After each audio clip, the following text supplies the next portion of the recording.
I really don't think people understand how it is when you're fighting an entity, right? Now let's look up entity.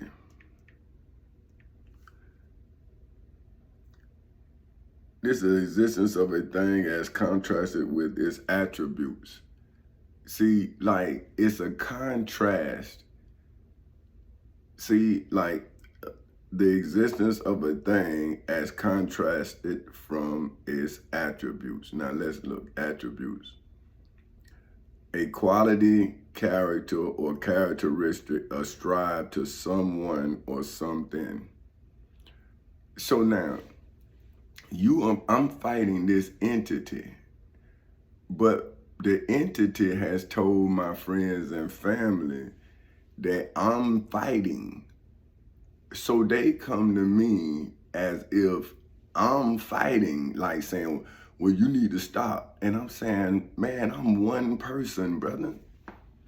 Then I'm showing how these people are attacking me on every front, right? Now, they telling me, and so when I read the Bible, right, and it talks about the mark of the beast, right? So I'm saying, my friends keep saying, move on. But I'm saying, I am moving on physically. But this entity called the state of Florida has my finances tied up in court.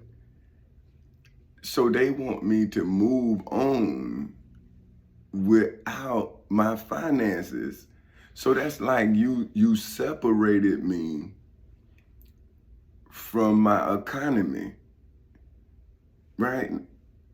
And you gave me a mark. Now let's look at the mark, right? A character used in, this is the legal definition of mark, right? A character, device, label, brand, seal, or other sign put on an article or used in connection with a service, especially to show the marker or owner the maker or owner to certify quality or for identification. So if the mark is a lie, then a false statement is my character. And so now you don't want me to defend my character, but you say you my friend, or you say you're my family member. And I'm saying, well, now what kind of character? Let's look at character now. One of attributes or features that make up and distinguish an individual. So see, it's an individual thing that I'm concerned with, but my individuality is what I'm using to show my people my enemy. See what I'm saying? I'm saying, well, maybe my enemy is not your enemy. And I'm cool with that. But I'm saying, are you saying that I don't have an enemy that has came into my life and seized my finances? Now, when they seize my finances, hold on, let's see, because they keep telling me to move on, and then if I get upset, you know what I mean, they act like I'm tripping. But let me show you, seize. This is the legal definition of it. To put in possession of property or vest with the right of possession or succession. Now, how can you possess my life without you then entering into my life? Now, let's say possession. The legal definition of possession, the act, fact, or condition of having control of something. So that's what I'm telling my friends and my family. See, I'm not something, I'm somebody. Now let me show you something. Some indeterminate or unspecified thing. Let's see, indeterminate. Okay, not definitely or precisely determined or fixed. But you looking at me, so how am I undetermined? I'm not definite. I'm definitely talking to you. Now hold on, let's look at definite. Having reached having reached a decision, firmly resolved. See, that's determined. Definitely. Hold on. Now they switched it on. Hold on, definitely. In a definite way, in a way free of all ambiguity, uncertainty, or obscurity. See, look, how you cannot see me. Now the devil, a lie. See, now that's what they call not definite nor precise. See, a lie is an illusion. And if I allow illusion to speak for me, then I allow an illusionist to create my character. Now, hold on, let's talk about it. So now, why would I be the illusionist if I am not an illusion? Now let's see, this is what I'm saying. This is why these people don't want y'all to know who y'all are.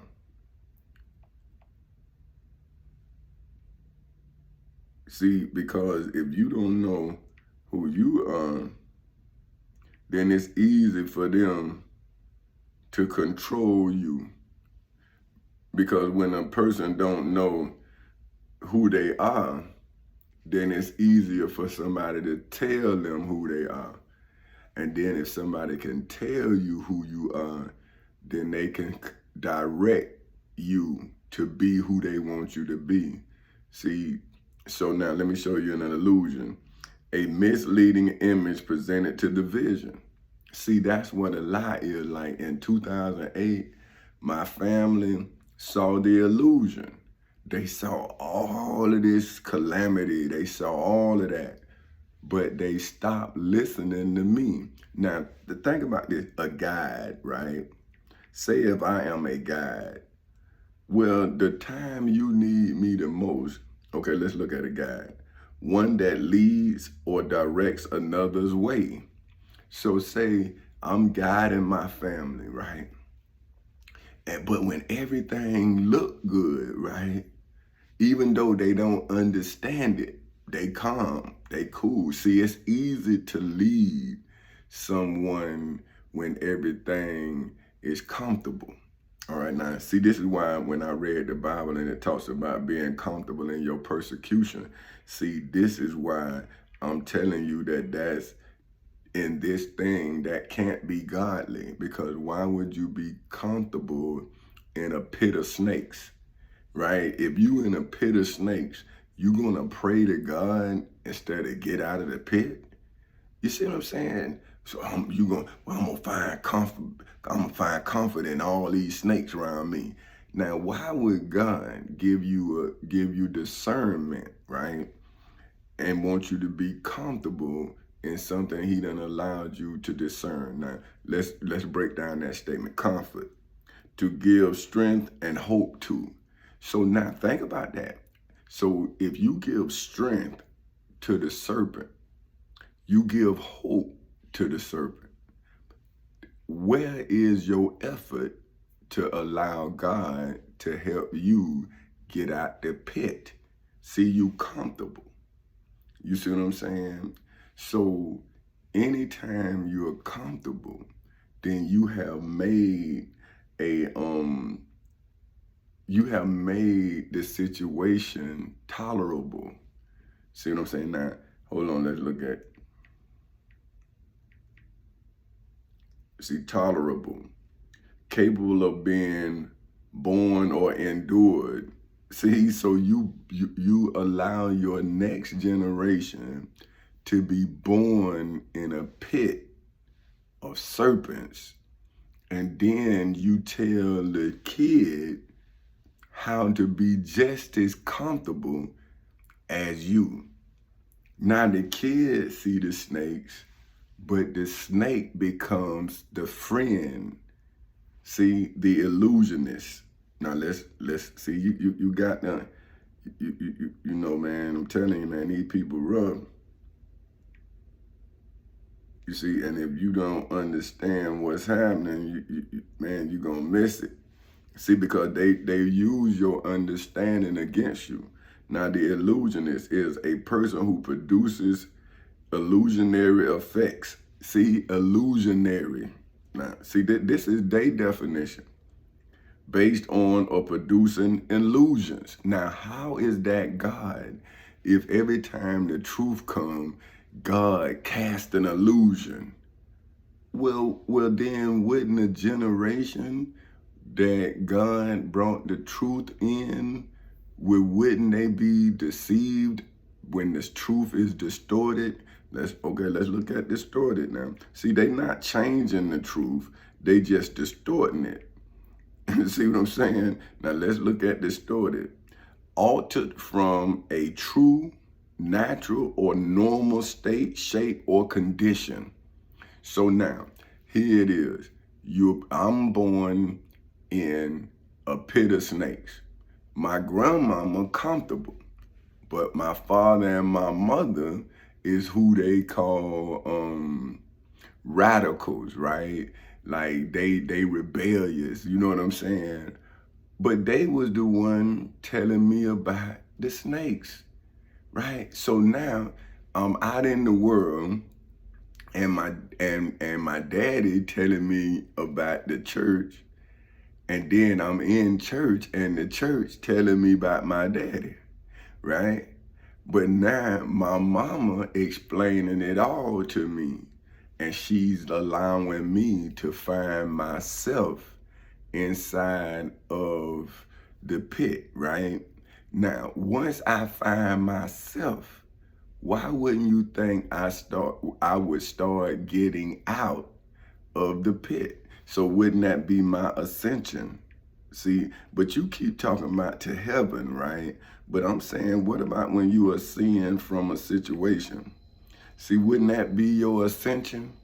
See, but you see, this is what I'm saying about the Christian mind. That illusion has you thinking outside of the universe. But see, the truth has you understanding your place in the universe. See, that's why I say I am a creator of the universe, right? Because I am dealing with the lie in the universe. And once I had to deal with the lie in the universe, then I started using my truth to remove the liar from the universe. And see, you all are comfortable with the lying universe. See, because you have found comfort with the liar's universe.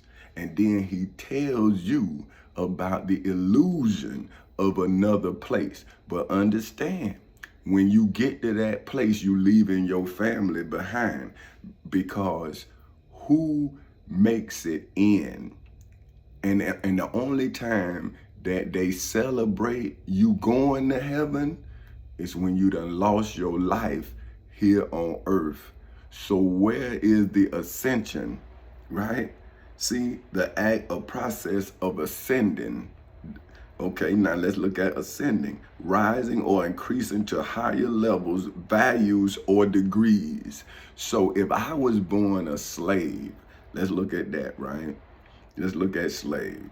If I was born a descendant of a slave, a person held in forced servitude, then would not my ascension have to go through employment?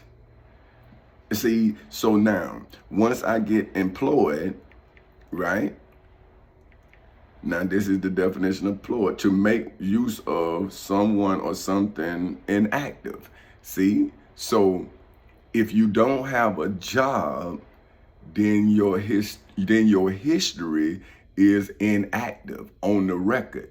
Now, you can make money all you want, but you better not report one penny you made. See, and now if you have nothing on the record, right, and you're supposed to pay tithes to get into heaven according to scriptures, right?